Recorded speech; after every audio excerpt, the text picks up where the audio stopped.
Eu tenho certeza de que você já viu alguma postagem nas redes sociais e pensou, nossa, por que essa pessoa fez isso? Ou então já ouviu algum vizinho ou colega dizer, eu quero ser famoso.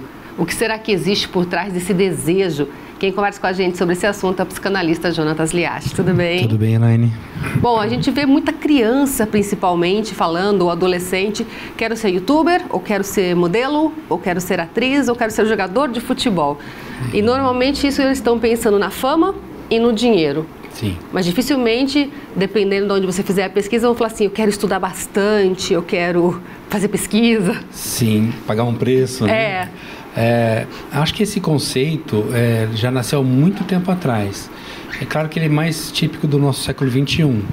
Essa coisa que o Andy Warhol, nos anos 60 ainda, ele foi um artista plástico, cineasta, chamou de celebridade instantânea. Então, ele fazia assim, fotografias de lata de ervilhas, garrafa de refrigerante, Coca-Cola, por exemplo, e fazia disso uma arte. E aí, por que faziam isso? Porque ele falava que aquilo que é famoso, ele se apresenta rapidamente, as pessoas se identificam rápido.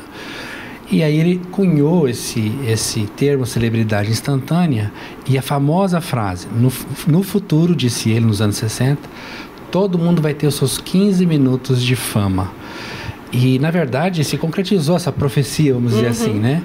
Porque a gente está vivendo nesse ambiente em que as pessoas estão preocupadas em se apresentar e, na sua apresentação, buscar um reconhecimento daquilo que elas são, muito mais na aparência do que propriamente aquilo que elas representam.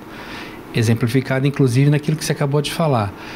Poucos pagam um preço ou desejam pagar um preço de anos de estudo, de experiência, né, para recolher os dividendos desse investimento, mas estão mais rápidos e propensos a buscar algum atalho que faça esse reconhecimento vir mais cedo, mais rápido. E com esse advento dos youtubers, isso aumentou muito, né? A gente vê que tem pessoas fazendo coisas absurdas para chamar atenção, para ganhar visualizações, fazer dinheiro em cima disso e usando filhos muitas vezes, né? Interessante também que isso não depende propriamente da pessoa, de uma habilidade dela, mas de uma circunstância. Por exemplo, um dos youtubers que tem maior número de inscritos no seu canal é um menino de 11 anos de idade que começou aos 9 a falar sobre jogos de videogame e assim por diante. Milhões e milhões pelo mundo inteiro de seguidores que assistem os seus vídeos explicando como é que joga, como é que passa de uma fase para outra no jogo e assim por diante. Então você vê, não depende propriamente da capacidade dessa pessoa, mas do carisma, daquilo que ele representa. Uma criança, puxa, como ele fala bem apesar de ser criança e entende sobre o jogo e as coisas vão assim.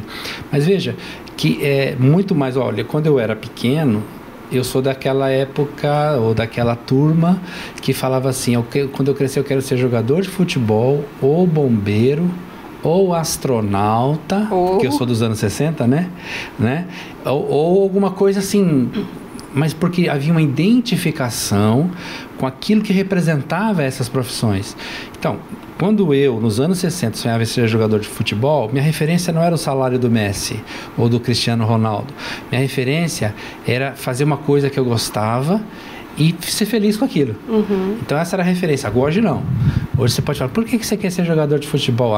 Porque aparece muito na TV, porque tem muitos seguidores no Instagram, porque tem um salário enorme, fantástico. Que entra de graça na balada. E claro, reconhecido em todo lugar. E na verdade as pessoas não sabem qual é o preço da fama, porque a fama ela é escravizante, né? Porque de um lado, quando a pessoa está no auge da sua fama ou reconhecimento, ela é assediada demais e perde até a noção de espaços de liberdade e de privacidade. E muitas vezes até retorna com violência ao próprio fã aquilo que é o seu descontentamento. Por outro lado, essa fama muitas vezes, e na maioria das vezes, é rápida. Por exemplo, jogador de futebol, até a década passada tinha uma carreira de até os 34, 36 anos de idade. Agora está chegando aos 40. Mas é rápido, é uma carreira que se consolida aos 20, 21 anos e termina menos de 20 anos depois. Carreira de modelo, por exemplo, é tudo muito rápido. O modelo começa hoje cada vez mais cedo, aos 13, 14 anos, mas termina lá pelos 30, porque já tem uma de 15 e já está mais bonita, mais chamando atenção. Então são carreiras rápidas que chamam muito atenção, e as pessoas que buscam a fama pela fama, vamos dizer assim, acabam não considerando esse fato. Aí chega no final da carreira, aos 30 anos de idade, aos 40 anos de idade, né? Praticamente na metade da sua vida biológica, e já não sabe o que fazer mais. Sabe aqueles artistas que já chegou no fim da carreira e fica pintando o cabelo, esticando tudo para tentar parecer aquele jovem do passado e nunca mais, será? Não vai dar certo, né? Não dá, e acaba se expondo, né? Até julgamentos precipitados em relação à sua própria aparência e tudo mais. Então veja, ninguém se prepara para o final da fama, mas busca radicalmente essa fama. Você estava falando, eu estava lembrando de algumas cantoras e artistas famosos, né? Uma Demi Lovato, por exemplo, que tem tanto sucesso, mas que vive fazendo tratamento por tem conta 22 ou 23 anos menina. Hoje, né? E ela começou muito cedo lá no clube do Disney, né? E em outras aparições de programas de televisão e tal. Ela tem um talento. O que trouxe ela para a fama foi o talento, sim. Mas foi tão rápido, tão drástico, e ela não se preparou para isso. E era uma menina de família cristã, com educação de princípios cristãos, mas que se perdeu nesse processo. Entrou de cabeça nas drogas. Esse período que nós estamos vivendo hoje, 2019, é um ano, vai fazer um ano já que ela está afastada por causa de drogas. Então a gente vê assim que a futilidade está muito relacionada à fama. Mas eu queria fazer um contraponto da fama ao nome. Então você pode ter fama e pode ter um nome. Quando a gente fala assim, Abraham Lincoln, a gente fala Rui Barbosa, pega expoentes com nomes assim, você já lembra do significado dessa pessoa em relação a todo um contexto social, da própria nação e do mundo, propriamente dito. Agora você pega alguns nomes que hoje eu não vou citar, mas nomes de algumas artistas que hoje estão na moda, amanhã já não estão mais. Então, vou citar um, tá? Pablo Vittar, por exemplo. Sem ser crítico, não estou sendo crítico à sua arte, à sua expressão artística, nada disso, a sua opção sexual, nada a ver com isso. O meu critério aqui é de referência à fama. Então, até o ano passado, 2018, estava em todos os programas de televisão. Fez uma segunda gravação de um trabalho novo, já caiu a expoência. Teve um atrito com a Anitta, cai mais. Tem um problema com algum crítico desses, caiu mais. Então você já não vê mais a expoência que tinha antes. Mas foi tão exposto, que isso lhe fragilizou. Vou dar outro exemplo para não ficar... vou dar o exemplo do Padre Marcelo Rossi, que também foi tão explorado na mídia e também, vamos dizer, por alguns setores da igreja, e que se expôs tanto e depois teve que retirar ele. Ele ficou doente, né? Ficou um ano enclausurado, afastado inclusive do Brasil. Depois adquiriu uma depressão muito drástica, toma medicamentos. A gente vê hoje ele no vídeo, nas missas que ele dirige ainda hoje, aquela pessoa meio desconectada com a realidade. Quer dizer, então assim, até que ponto vale a pena isso, né?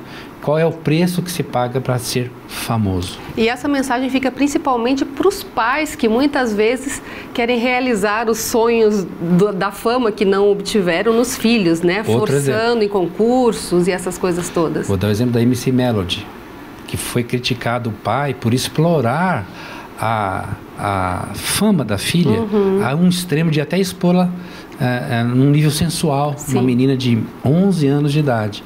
Então assim, qual é o critério? Para qual fim isso está acontecendo? Então, quando eu falei de nome, contrapor-se à fama, um nome acompanha a pessoa depois do túmulo, né? E os seus resultados de trabalho, de vida e o seu legado de vida permanece pela eternidade, não é? Agora, uma pessoa que é famosa, logo se esquecem, logo vem um outro famoso e substitui, porque culturalmente a gente gosta e precisa de ídolos. Esses ídolos são referências rápidas, passageiras. Agora, isso está relacionado à fama, mas quem tem nome, permanece. Tem que ir pelo nome, não pela fama. Sim. Obrigada mais uma vez, viu? Obrigado você, Eliane.